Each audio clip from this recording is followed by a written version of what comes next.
the way kami sa Austin. But before kami pala umalis buong maghapon, kasama ko yung friend ko na Mexican, si Abby. Shout out sa'yo. Yun, hindi naman maintindihan kasi Tagalog. And yun, gumala kami and pumunta kami sa hotel na dati ko pinagtatrabahuhan. So, kaya nasabi ko dati pinagtatrabahuhan dahil nag-quit na po ako sa work na yun.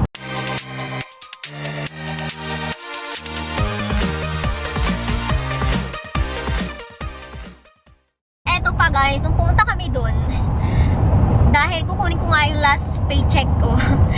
Kanina, kinuha ko yung last paycheck namin. So, kinausap ako ng mas mataas na mamahala sa hotel na yun na gusto nila akong bumalik dun. Dahil yun, sobrang masipag daw ako. Sobrang na-appreciate daw nila yung pagiging hardworking ko. Kaya merot. Ewan ko ba, hindi naman ako hardworking guys. So, yun lang, gusto nila akong bumalik. So, ayun, pumayag ako and meron pang mga kondisyones na sinabi sa akin para bumalik lang ako. So, yun tinanggap ko naman kasi okay naman yung mga kondisyon, di ba? So, yun lang yung mga kaganapan today. And then, meron pa pala, ano pa ba? Dinala ako nung friend ko sa isang Mexican na parang ice cream. Tindahan siya ng mga ice cream. Homemade ice cream, actually. Ayun, sobrang sarap. And nagustuhan ko, may iba't ibang flavor. Ayun, kakaiba yung ice cream nila. So, yun, nagustuhan ko yung ice cream ng Mexican ice cream. Since busog pa ako guys, kasi nga kumain kami kanina ng friend ko and yung mga anak niya kasama namin. Si paring David, ayan, ngumangata. Ayan, lumalapang pala kasi gutom daw siya. So, habang nagda-drive siya, lumalapang. So guys, see you na lang pala tayo. Kita na lang tayo sa Austin, ha? Kita-kita tayo dyan. Bye! So hey guys, welcome back to my channel. Ayan, nakauwi na kami ni paring David sa bahay. And ngayon naman guys, is magre-ready na ako para sa ating bedtime. Kailangan na natin maghilamos and everything para malinis tayo sa ating pagtulog. I have to wash my face here. With the camera. Yeah. Say hi Turn it off. first. What did you say this like? Turn it off.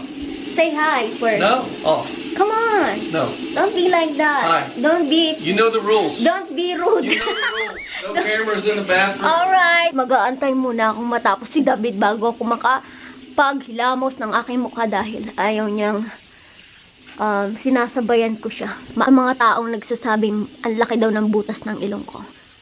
Excuse me. Asset yan, te. Yan na lang meron ako, te, na kayamanan. Kaya huwag kang ano dyan. Charot lang. Naantok na akong tagal ni David maghilamos. David! Honey! Hurry up so I can wash my face. Are you done? Yeah. Sabi niya, no cameras in the bathroom. Gusto ko mag-camera eh. Bakit ba kasi? Like, I wanna take some video here. Wise. What's your problem, David? I want to come in and go wee-wee. There's a camera looking at my pee-pee. Did you hear that, guys? Okay, I'm gonna off the camera. I can come in now. Hi guys, ayan. Tapos na tayo maghilamas ng ating face. Ngayon naman guys, maglalagay ako ng tawag na ito, toner para matanggal ang aking pimples guys. Kasi nakikita nyo yan, simula nung nag-start ng lumamig, dumadami na naman yung pimples ko. So kailangan nating agapan para hindi masyadong dumami.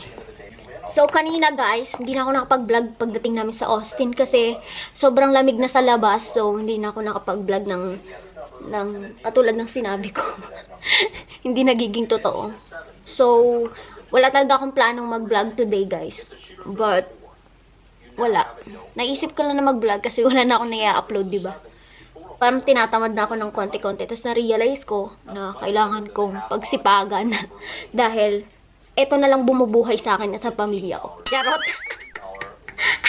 Mga kaibigan, huwag niyong i-skip yung mga, alam niyo na, mga patalastas na napapadaan sa video ko. Alam niyo ba na kahit gaano ilang beses kong winash yung face ko, nilinis ko ng mabuti at brinash ko pa ng towel yan guys pag naghihilamas ako, may dumi pa din. So talagang maalikabok sa labas. And dito din sa bahay namin, masyadong maalikabok kaya ako laging nagpupunas-punas ng mga kung ano-ano kasi maalikabok. Madaling mag-alikap, umalikabok kasi nga, ulit-ulit. Kasi nga guys, merong ginagawa pa dyan na may mga tinatrabaho yung mga construction workers dyan sa tapat lang namin. So, after ko maglagay no, ng toner, after ko magkuskus ng mukha ko, ito naman ini-next ko guys.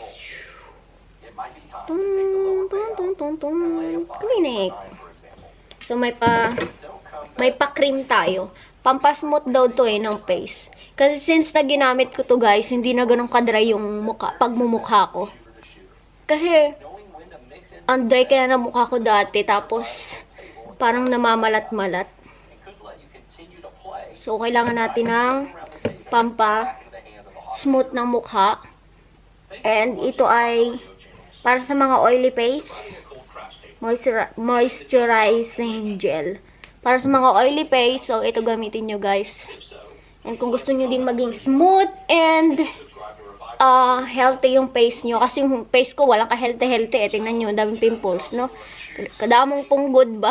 So, after nyan, guys, pag natuyo na yan, may ilalagay pa akong isa. Para naman yun sa mga pimples ko. Ganon ko kamahal yung mga pimples ko, guys. Inaalagaan ko talaga. Since tuyo na, guys, eto ang ginagamit ko para sa mga pimples ko. Kaya kung sino mga pimples dyan, eto effective. So, parang ngayon tutubo yung pimples ko. Pag nilagyan ko ngayon to ng overnight, hayaan nyo magdire siya sa mukha nyo. Huwag nyo pupunasan, no? So, yan. Dampi-dampian nyo lang kung saan yung may pimples. So, ayan guys. Medyo, parang ewan lang, diba? So, hayaan nyo yan dahil, pinapatuyo, mahapdi lang siya pag nilagay kasi nga pinapatay niya yung bacteria sa pimples. kaya ayan guys, so medyo mahapdi lang siya. So hintayin niyo siya, bukas niyo na siya hihilamusan. Hayaan niyo siya matuyo sa inyong mga face. Ganun. Before I go to bed and before matuyo to, mag-shoutout muna ako sa ating mga momshies, sa ating mga loving viewers out there. Thank you mga momshies. So, ito na. Shoutout kay Jonah Pasqua. Siyempre kay Norman Estrabenyo. So, yun. And hello kay ate, ako si Dora. At saka si Maria Amy Dalisay, Nel Marie, Rose Solar, Silva Lazona. Ayan, shoutout sa inyo mga momshies. Ayan, yan muna ang shoutout ko for today kasi baka abutin tayo dito guys ng 30 minutes. So, ayoko namang agawin yung 30 minutes na yon sa inyo para lang manood sa alam nyo na, sa video ko. So, thank you so much guys and good night. I'm going to sleep na para may beauty tayo tomorrow. Bye-bye!